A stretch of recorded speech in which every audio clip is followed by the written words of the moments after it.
Hello, my name is Jason Nikoff, and I'm a professor of agronomy and soil science at Tennessee State University. I'm going to be going over some general information related to getting your Part 107 or remote pilot certification. To start off with, I'm going to talk briefly about the exam itself. So the test contains 60 multiple choice questions.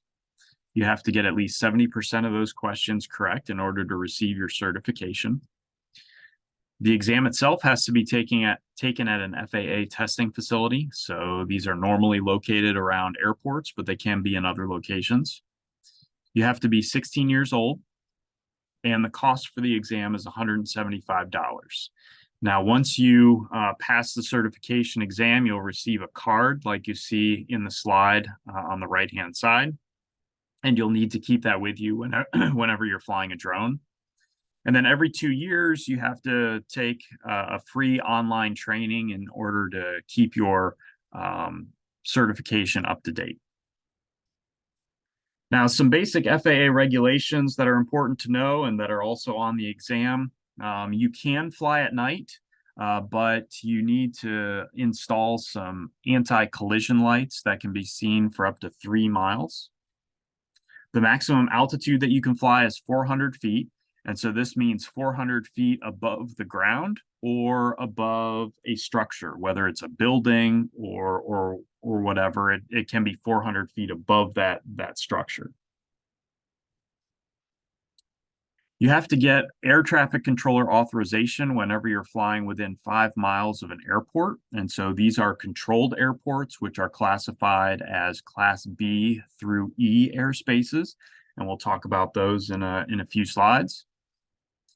You also need to maintain visual line of sight with your aircraft. So this means being able to see it with your own 2 eyes, not using binoculars, not using the view screen on your controller. You have to be able to see it yourself. You cannot fly over non-participating people. Now, there's a little caveat to that, which is why I have the asterisk there. Now it depends upon the size of the aircraft, and I'll talk about that in a different module. When you're flying, you want to also stay clear of and yield to any manned aircraft. So this manned aircraft can be planes, helicopters, hot air balloons, anything that's flying with a person in it. And then you also must have 3 miles of visibility. And this visibility relates to weather-related visibility, like a fog or a haze or smoke or something like that.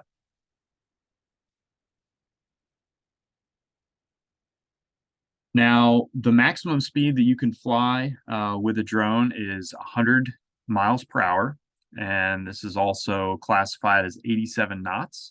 And so this is sometimes on the exam as well, the maximum speed in knots. So be aware of that. You can't fly out of a moving vehicle unless it's in a sparsely populated area. With respect to external loads, you can carry an external load as long as it does not affect the flight or the controllability of the aircraft. And the drone with the aircraft together is not more than 55 pounds. Also, you cannot carry any hazardous waste or carry things across state lines.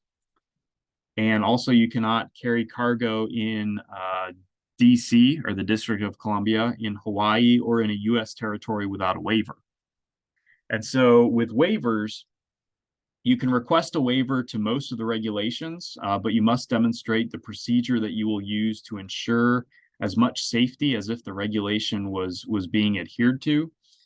So, you know, for some of these regulations that I mentioned, if there's something that you need to do that goes beyond what that limitation is, you can apply for a waiver and request that, but identify, you know, maybe how you'll place additional restrictions. Maybe you'll have multiple observers, or maybe you'll fly at a lower altitude to do, you know, whatever it is you're going to do. Inspections and logs. So you have to engage in a pre-flight inspection that includes checking the communication between the drone and the controller. It's also a good idea to check the propellers and the rotors to make sure everything's in good working condition. And then with logs, it's a good idea. It's not required, but it's a good idea to keep a log of all of the flights, as well as any sort of repairs or modifications, especially any accidents that might take place. Under injury, you must report any operation that results in a serious injury where somebody loses consciousness or they end up in the hospital. Or if you have property damage that's at least $500, you have to report all of that information to the FAA within 10 days of the accident. And then with drone registration, drones must be registered by their owner unless that owner is under 13 years of age. And there's an FAA website, FAA Drone Zone, which you can go to be able to do that. And the registration costs $5 and it lasts for 3 years. And the registration number that you get has to be written on the drone. And then you also keep the registration with the drone at all times.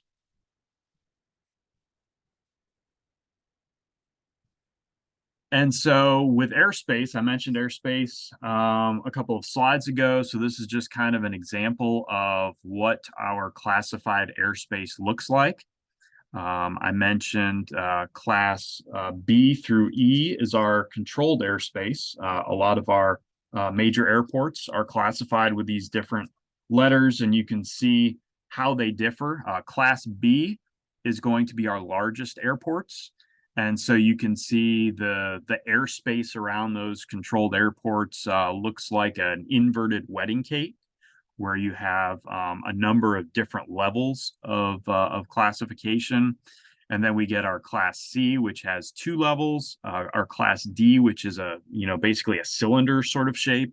And then Class E is also a controlled airspace that you'll see on different aeronautical or sectional charts. And then Class G space is uncontrolled. So you can fly around a Class G airspace. There are some different notations, which I will talk about later in the module that focuses on sectional charts. But you can have 3 different types of Class G classification, and you can have one that is goes up to 14,500 feet MSL, and MSL means mean sea level.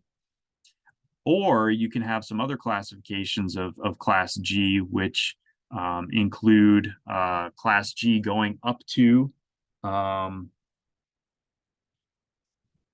but not including 1,200 feet AGL. And AGL means above ground level. Or you can have a different one that goes up to, but does not include 700 feet AGL. And so, like I said, that information, being able to differentiate between those, we'll talk about later when I talk about sectional charts in a different module. But this is just an idea to get you thinking about some of the different classifications that are out there. Now, there are also these NOTAMs, which are notices to air missions. And so this is a notice that contains information that's temporary, or it's not known in advance of publication in any sort of a sectional chart or an airport directory or things like that. And it's always a good idea to check these notices to air missions before each flight to see if there's any sort of restrictions in your airspace. And these are the ways that you can do that. You can call flight service. And so this is the 1-800 number for that. There's also an online method that you can use. A lot of times this is a test question where they ask, how do you find these NOTAMs? Call flight service is a lot of times the answer that's provided. Now we've also got some different frequencies that are used by air traffic controllers and pilots to be able to talk about, different things that are going on. And so if you're flying around an airport, it's a good idea to have one of these VHF aviation radios. They can be purchased for as low as $200, and you can basically monitor the channel. You're not necessarily going to be communicating any information, but you can monitor to kind of see what's going on in your area.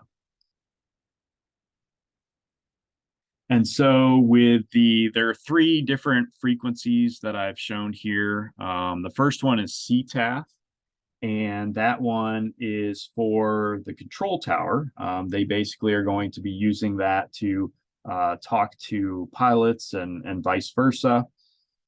And so there is a specific frequency for each location, for each airport. They're going to have a frequency that they use, and you can find those on the sectional charts or the chart supplements. Now, the Unicom frequency is a frequency that is operated by a private organization to provide advisory information. And if there is a Unicom frequency available, you should call it in advance to let the airport know where you will be and when you will be there and what you will be doing. It's not required, but it does help to improve safety.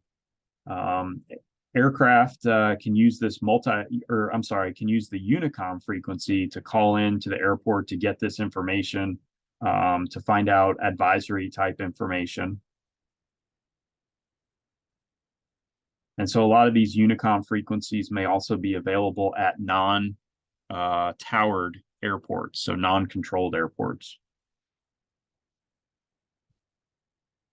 Now, if there's no tower or there's no sort of channel that's indicated, then there is also the multicom frequency. And the multicom frequency is 122.9 megahertz. And so that's the same throughout for every airport. The multicom frequency is 122.9 megahertz. So now I'm going to talk a little bit about some airport operations. Just again, if you're monitoring around an airport, there are going to be some different things that are talked about, and so understanding what they mean is going to be useful. So the first thing is the runway numbers. And so you can see in this example, we have 09, and then we also have 27. And so these relate to the orientation of those runways with respect to magnetic north. And so let's take, for instance, the runway 27. We add a 0 to that, and that's 270. And so we're looking at runway 27 is going to be heading due west, which is 270 degrees from magnetic north. And then if we look on the opposite side, we have 09. If we add a 0 to the end of that, we have essentially 90. And so that's going in the exact opposite direction. And so that is going to be running due east. And so that is 90 degrees from magnetic north. And so that's how those numbers are oriented, and they do have meaning. And so there are some different legs of the transport for the plane when they're taking off and when they're landing. And so you can see on the left-hand side in red, we have departure and crosswind, which are two different legs as the plane turns. And of course, this is when the plane is taking off. And then we have a leg that is parallel to the runway, which is called downwind. And then we've also got two on the right-hand side in blue, which are the base leg and the final leg. And so those two relate to when the plane is in its landing pattern. And so if we look at the traffic pattern, we have a left traffic pattern and a right traffic pattern. So if we're looking at runway 27, then anything that's on the left of runway 27 is considered the left traffic pattern. And then anything that's on the right-hand side of that runway is going to be the right traffic pattern.